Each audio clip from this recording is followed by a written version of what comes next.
So, how did you become a writer? Well, this was quite interesting, is that the book sort of wrote itself in so much as Minx Up Your Life, my book, was basically a trigger and a response. Because as a coach, I was finding that women that I was coaching 45 plus, there was a theme that kept emerging with these women.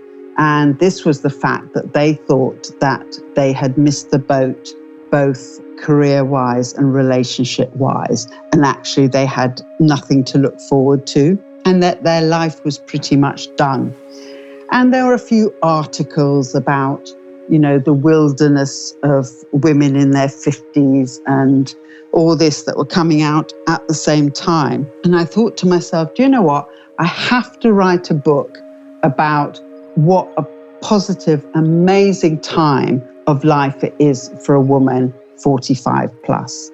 And the main reason for this is because women that I've coached in their 30s upwards, up till from about 30 to early 40s, they all had one thing in common, which is have the babies, not have the babies, find the man to have the babies. Because obviously there's a biological clock ticking away. Yeah. So the beauty about, being a woman 45 plus is for most women to stop ticking. So the cards have been dealt. Either you have children and they're growing up, or you're not having children, which actually is a choice for some women. But there's a lot of pressure, can be a lot of pressure to have children for women.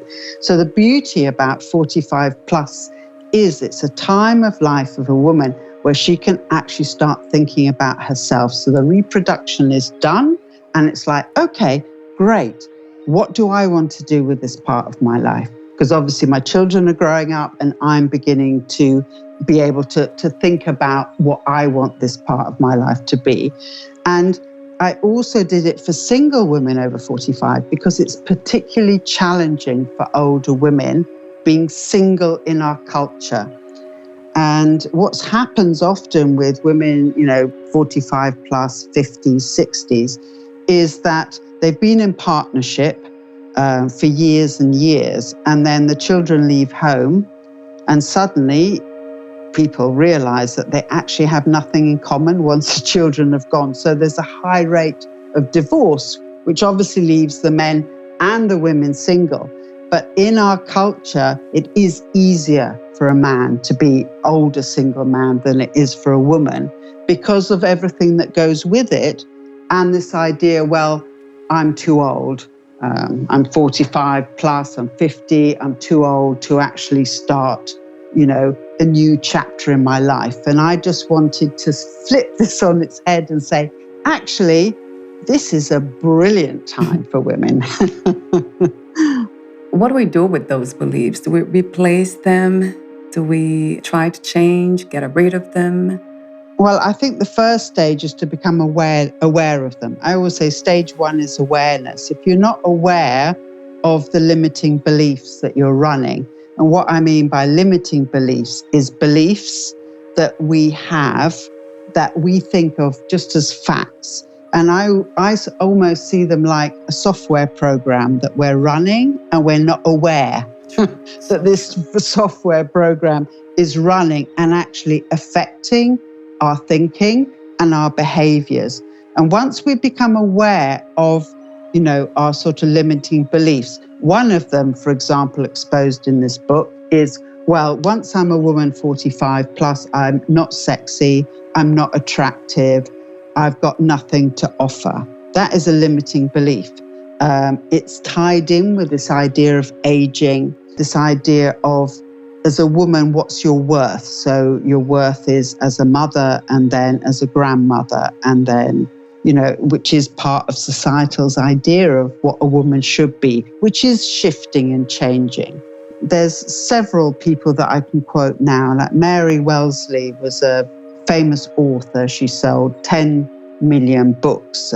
One of her most famous books is called The Camille Lawn, and she started writing at 73. Wow.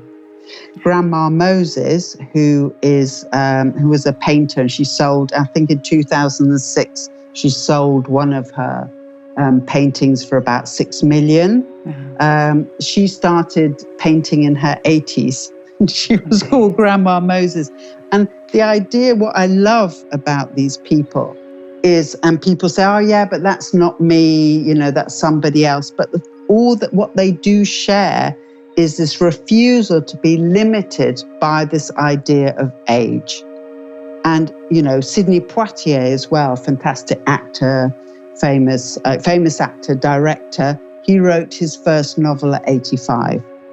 And it's this mindset that I love. It's about, no, until I drop, until I take my last breath, I am living and I'm doing, and I'm not going to limit myself to this idea of, well, I'm too old to do this, I'm too old to do that. There was this other wonderful woman, 103, and she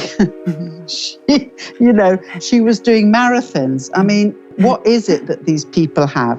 A really positive mindset and the refusal to be defined by their age.